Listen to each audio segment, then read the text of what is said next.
Hi, this is Catherine. This is Taking Tea with Catherine. This is from Neil's Yard Remedies. It's a peppermint, a dandelion herbal tea called After Dinner. Uh, and yeah, I've had it for a while. I'm on my last few bags, and yeah, so I'm just enjoying it for now. And I thought I had to catch up on finishing up my tea, so I thought I'd catch up on my reading, sort of wrap up, but it's over a little bit of a longer period of time. Just what I've been reading recently, and maybe slightly longer ago, because I haven't had a chance really to talk about some of the books that I read in recent months. Mainly because I was focused on the October books, which is great. But yeah, I've had other books going on, and I'm sniffling, of course. But some of them have to do with Jane Austen, which is not surprising at all. And let's see, the other ones have to do with Sherlock Holmes, also probably not surprising if you've watched my channel long enough. And let's see, and one has a Tudor connection, which is not surprising if you see over my shoulder that I have a teapot. Well, it's kind of peeking over my shoulder. Henry VIII and his wives' teapot, because, I mean, who doesn't, right? Excuse me. So, I was trying to figure out what order to talk about them in, and I just thought, well, I have in a vague order here, and I'm going to start with the one I read. I selected this one for Tudor Timber, which happens every September, and I don't remember if there was multiple hosts. I just remember that Lil's Vintage. Oh goodness, Lil's Vintage World. I'm pretty sure it's called. I like her channel, but somehow my brain is not remembering anything anymore. I'm like that lately with names and stuff, and I'll be like forgetting people's names in books, and there's just so much sloshing around in here, along with the tea. But I'll try to remember everybody's name, and if I remember, I'll try to link her channel below, because I like the incentive, even though I don't actually need the incentive to read about the Tudors because they interest me a lot, but I do kind of like settling in with them a little bit right before October. It's kind of a nice feeling. I mean, it's not all I read in September, but it definitely does consist of at least one usually chunky Tudor book, because most of them are chunky for some reason. This one is a biography, and it is of a really formidable woman of the Tudor era. And I am not talking about Elizabeth I, although they knew each other, and this person's name was Elizabeth, but this is Bess of Hardwicke, First Lady of Chatsworth by Mary C. Lovell. And the author also wrote a book about the Mitford sisters, which is a lot more modern. Some of them died in my lifetime, somewhat recent. Actually, one of them, I think maybe 10, 15 years ago, ish. But the only reason I bring that up is because there is a connection. One of the Mitford sisters married one of either Bess's descendants or one of her husband's descendants. I forget. I think it's one of hers, though. Um, it's weird because some of them married each other.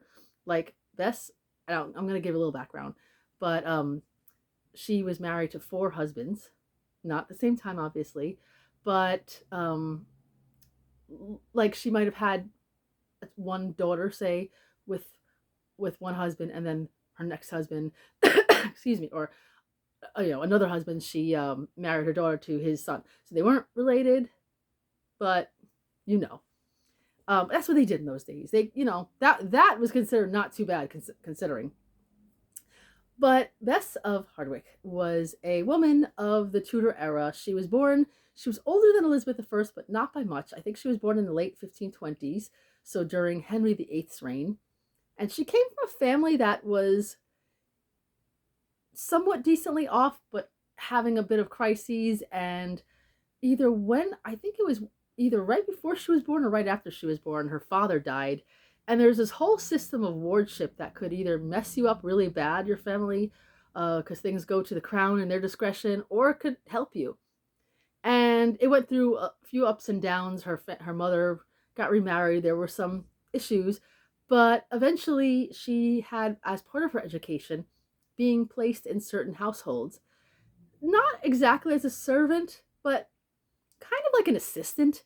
And that was the thing that they did in those days. I mean, from some of the highest to the lowest in the land would have these positions. We see that even in at court, wherein a lot of the ladies in waiting, or maids of honor, or whatever you want to call them, there's different levels, were from very high families, and that's also where Henry VIII found some of his wives, because why not, right? So she wasn't quite at that level, but she did at some point get to be close in some ways to the Grey family. And they are interesting to me because they're part of the whole hodgepodge of um, Tudor relatives that didn't usually fare well, and being related to that family was not always a good thing. Um, but so we see her going through her steady rise in life. Some of it is through marriage, but it's not necessarily just marrying rich gold digging. It was actually um, her ability to manage properties and finances, correspondence, and people in general, that made her very successful and very wealthy.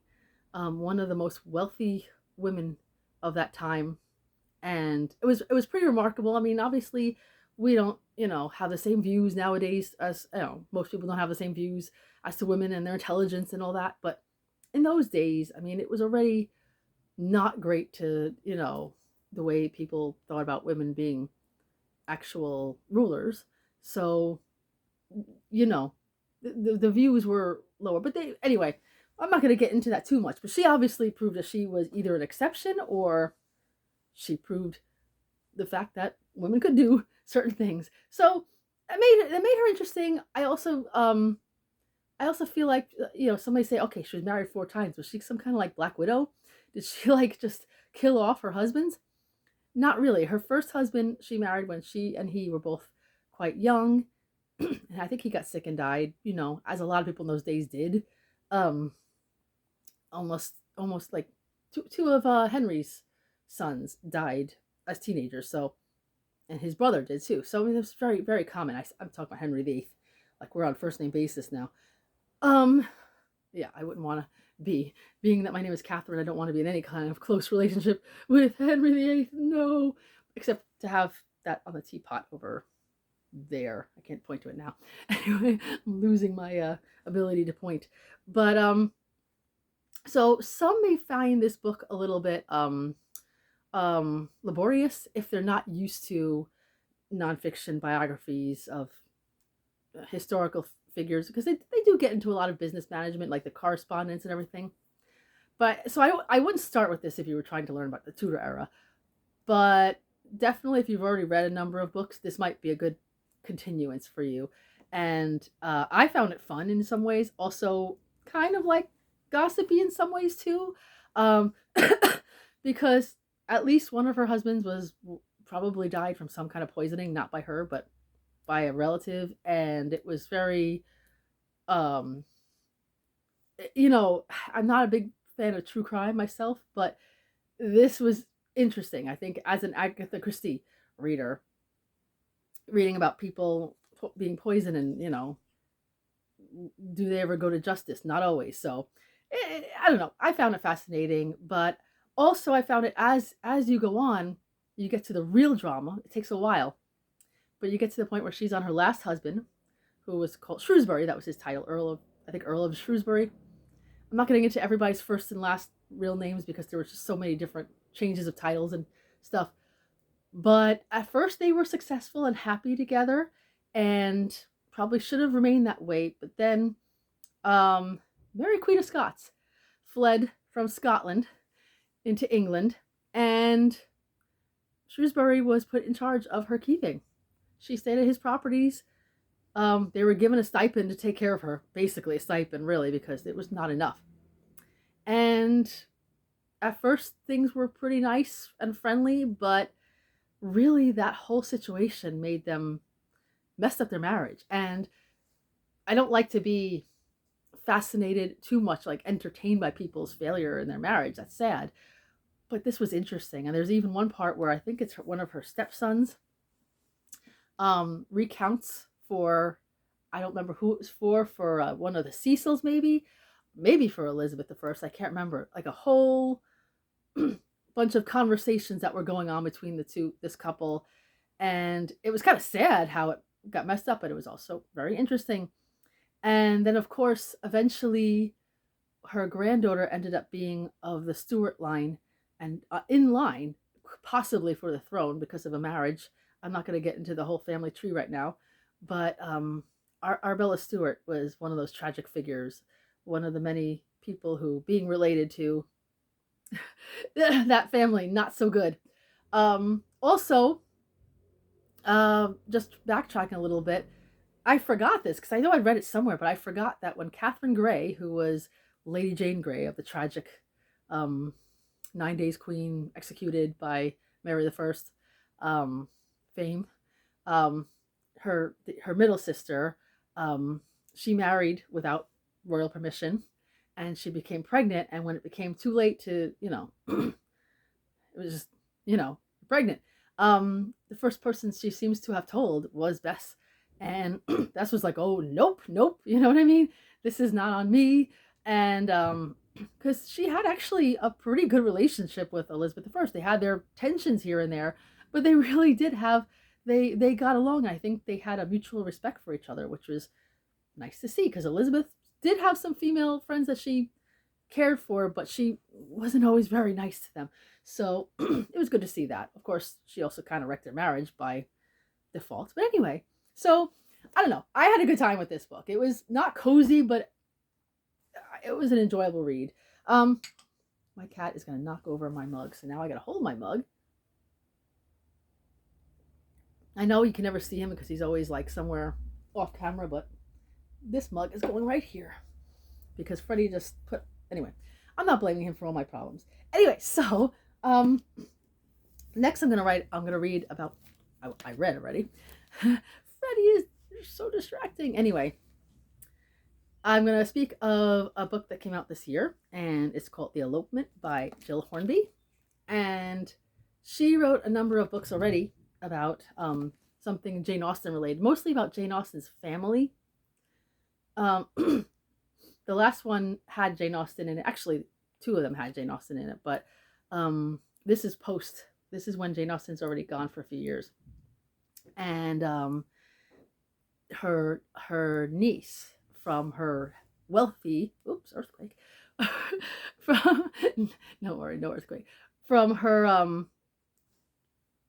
trying to get off of Freddie interference. He's just staring at me now. He's rocking my world and he's staring. What can you do, Freddie? Anyway, so where were we? Oh, yes. So Jane Austen had a niece named Fanny, whose letters to and from Jane Austen were very important, actually, in getting to know Jane. Let's go first name basis. But, for a long time, she remained unmarried. Her father was wealthy, but a lot of kids. So I don't know if it was easy to distribute all that wealth. You know what I mean? And among so many kids. And she'd been motherless for a while. So she was the oldest. So she was really eldest child, responsibilities. And, but then she marries an older man who was widowed, who already had children of his own. And his name was Sir Edward Knatchbull. And their marriage seemed like it was successful, but he was not likable in the story.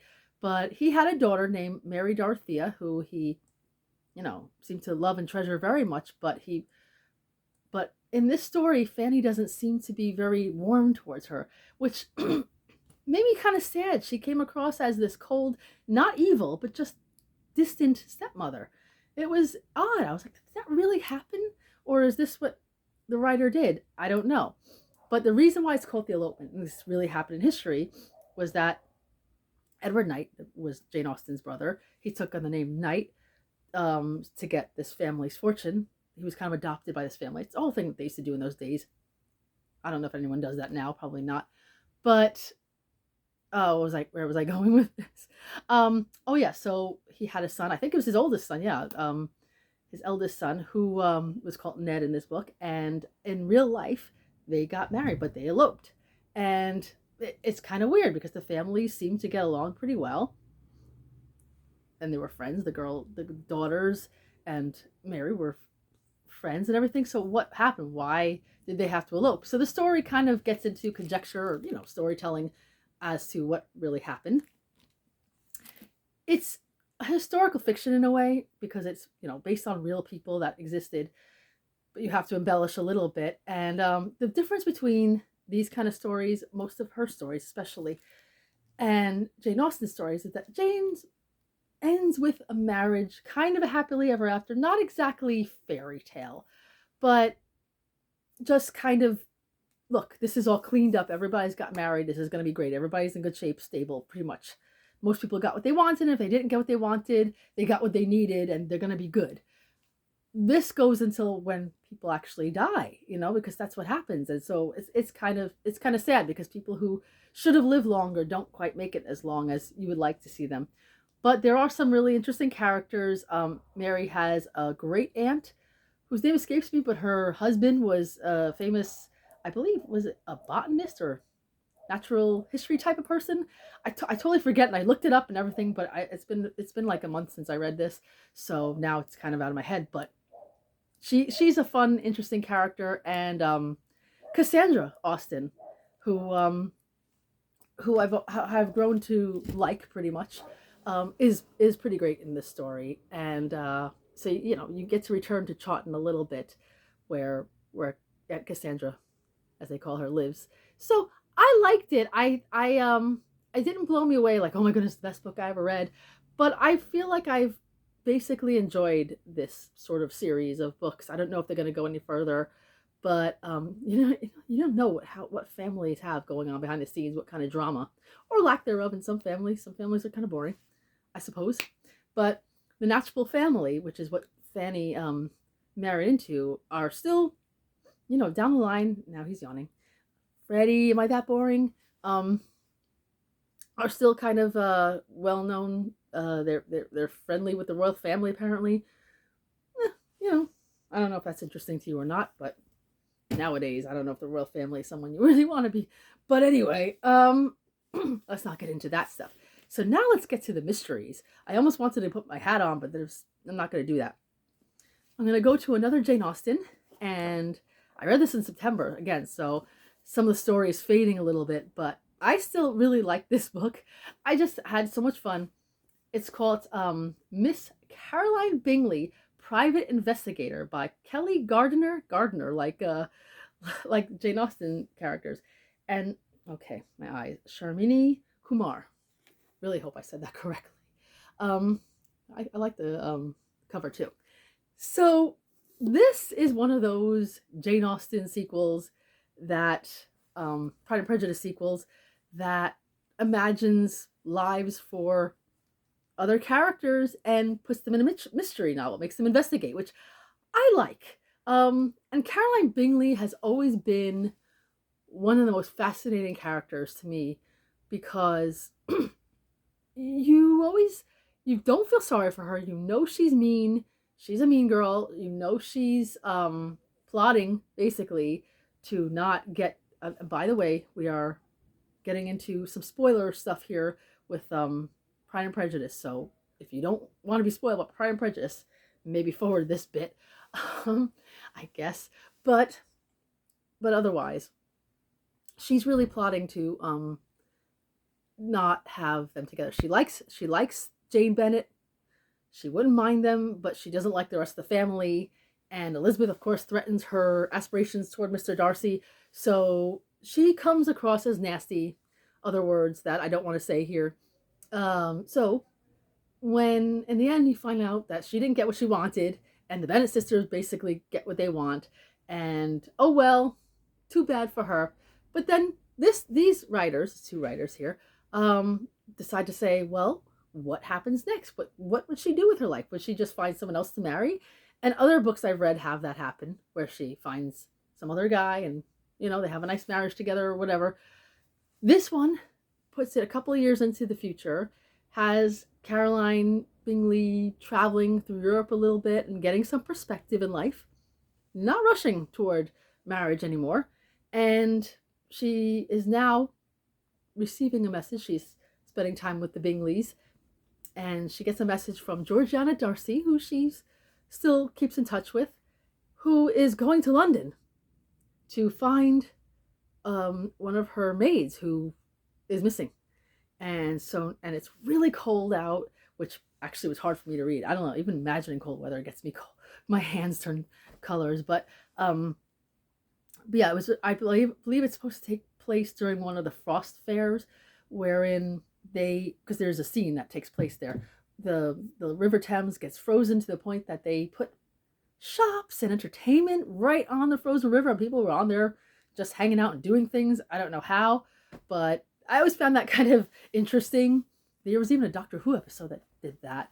So it was kind of nice that they included that because, well, just interesting to me. But they take Caroline and make her not a nice person per se. She's still got a little bit of that, haughtiness, I would say. But in this case, she realizes, wait a minute, I'm an accomplished, semi-independent woman. I have my own, money and my own home in London. I have a butler who is an action hero basically in the story. You know what? Let me do some things, So she actually helps very much with this investigation. Makes a few mistakes, but actually is very integral to solving the murder, which is I don't think this is a spoiler, this is just a plot development, that they do find this maid, but unfortunately someone else's dead body is found during this situation. And so now the maid is accused of murder, and it's not helped by the fact that she was I believe they call it an Anglo-Indian. Basically she's part Indian, and people weren't always nice about that sort of thing. And so it delves into the whole colonial aspect of life. I think a little bit about slavery, because that was a big topic back then, and should have been a big topic back then. And also a little bit about class structure and the East India Company, which was quite the corporation. They were, that's a whole story in itself, which I might get into another time. I've read enough about them just because of the books I read about tea and the history of tea in Britain. It's not always nice what happened there, but again, fascinating. So I like what they take. They do not remove her personality from the story. They do just make her just a little more conscientious of herself, and that she made some mistakes, and her life needs to take a slightly different direction, and it's fun. They take someone who is a little bit cold, but not necessarily evil. She's not evil. And takes that mind and says, there are a lot of minds like that could be put to good use. Even for a woman. Anyway, so I had fun. I had a lot of fun. I do hope that they come up with maybe a couple of prequels. The prequel is Pride and Prejudice, but I wouldn't mind if they did more with this. I'd be perfectly happy. So last but not least, it's quite a long video for me, but I read 2 books from the same author, and they were written like almost 50 years apart. I started with the most recent book by Nicholas Meyer, Sherlock Holmes and the Real Thing. I didn't know what that meant at first, even though I don't know why I didn't actually look at this picture. There's just a bunch of paintings of the same woman, right? I don't know why I didn't really pay attention to that. But this is one of the writer pretends that he has uncovered, or someone has sent him a missing story from Dr. Watson. And now he's just, sharing that with us with his own footnotes, which was kind of fun. And it takes place a lot with the art world. There's a lady who's a widow, but she has some tenants in a building, and one has gone missing. And that starts Holmes and Watson on another very cold, snowy day in London.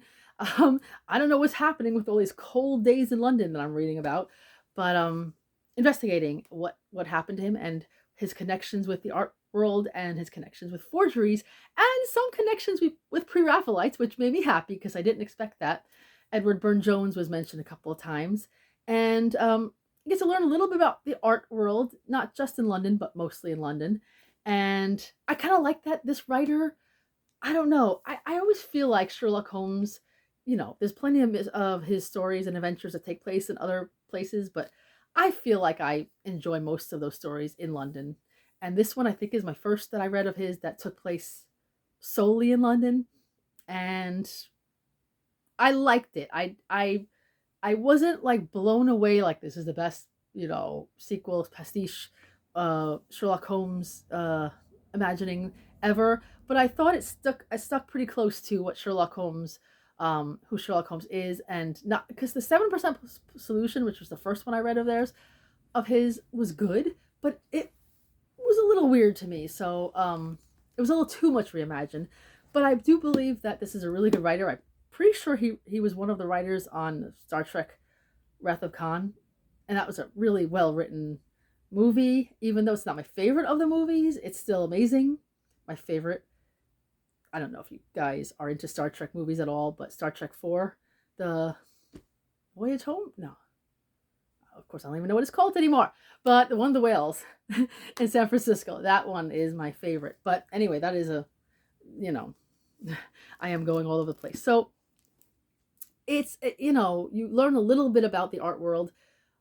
Dr. Watson has a little bit of a romance going on here, which, why not? It takes place in the 1890s, which is always a fascinating time for me. And it made so many references to the West End horror. And I was like, man, I've owned the West End horror for like close to 20 years, and I've never read it. So guess what I did? I dug it out and I read it. It was a very quick read. And I bought this book and it was $1. It has some guy's name in it. And I don't know if this is probably Hebrew writing. I don't know. So if anyone knows how to read that, let me know. Anyway, but this is also in London, also in the 1890s. And this takes place around not so much the art world, although Burne-Jones is mentioned again, but the theater world, which is another thing that I like to read about. And I love the West End of London. I love walking around there, seeing all the theaters, and being on Charing Cross Road and the Strand, and a lot of this is around that area. I don't think Charing Cross Road is mentioned, but the Strand is mentioned quite a lot. And what happens is, it's another cold day in London, and Sherlock Holmes is getting involved in some other little random projects, but then he gets a visit from Shaw. George, I think, Bernard Shaw, who wrote Pygmalion. That's one of his most famous stories, which My Fair Lady is based on. So I like this. He incorporated a lot of real life theater related people. Gilbert and Sullivan, Oscar Wilde. This happens right during the major crisis period of Oscar Wilde's life. And I like the way it was handled, kind of discreetly from someone like Dr. Watson. And yeah, and many other characters too. I'm trying to remember. Bram Stoker comes up. He was involved in theater. And I'm sure I'm forgetting other names. Oh, what's her name? I think I have her. Oh, I'm sorry. I'm turning my back on you guys already. Oh, maybe I don't have her up anymore. I used to have a painting of Ellen Terry up here as Macbeth. I'm pretty sure it was her. Anyway, she makes a little cameo here. Anyway, so it's not just about name dropping, but a critic gets killed. Shaw was a critic too, so he's concerned in some ways. Why was he killed? And then a theater actress gets killed, and everybody wants to know, how is this related? So Sherlock Holmes comes to investigate. And I had fun with it. Like I said, was it my favorite of all the Sherlock Holmes stories? The non-Sherlock Holmes Doyle stories? I don't know, but I had a good time with it. The ending was, to me, wow, like, okay, I was trying to figure out why Holmes was trying to cover up, not have Watson release this one anytime soon. And it was a very far-fetched thing that could have happened, but in the times that we live in nowadays, and I don't know if I don't want to say, because I'm going to totally spoil it if I tell you why I'm saying that, but I can almost see how realistic that could be. It's I'm trying to figure out one of the stories it references, The Dying Detective, is probably the closest I can give us to a hint, but I don't want to go any further. Anyway, this has been out for like over like almost, well, came out in 76, so not quite 50 years. Anyway, all of these books I quite enjoyed. I don't know of all of these which would be my favorite, but the one I probably had the most fun with was the Caroline Bingley one, because it was just like, even though some bits were sad and scary or, you know, gruesome, uh, I just like the idea of it. I'm not against marriage, but I always liked the idea of what some women could even have accomplished even back then when they weren't married, but they had to have money. But so yeah, I had a good time with all these books. Let me know if you've read any of these books yourself, what you think, which one maybe you'd like to get a hold of to read. I had a pretty good fair balance between library books and books that I've owned. So none of the books that I read that I owned were recently purchased, so they were around for a while. So I feel like I made a slight dent. So that's always nice, a little goal of mine being accomplished. Anyway, I've rambled enough for you guys. I hope you've enjoyed. If you like these kind of books, if you like these kind of ramblings, please subscribe. Grab my tea. Freddie's gone now. So this has been Catherine at Taking Tea with Catherine. Have a lovely tea and book-filled day. Bye.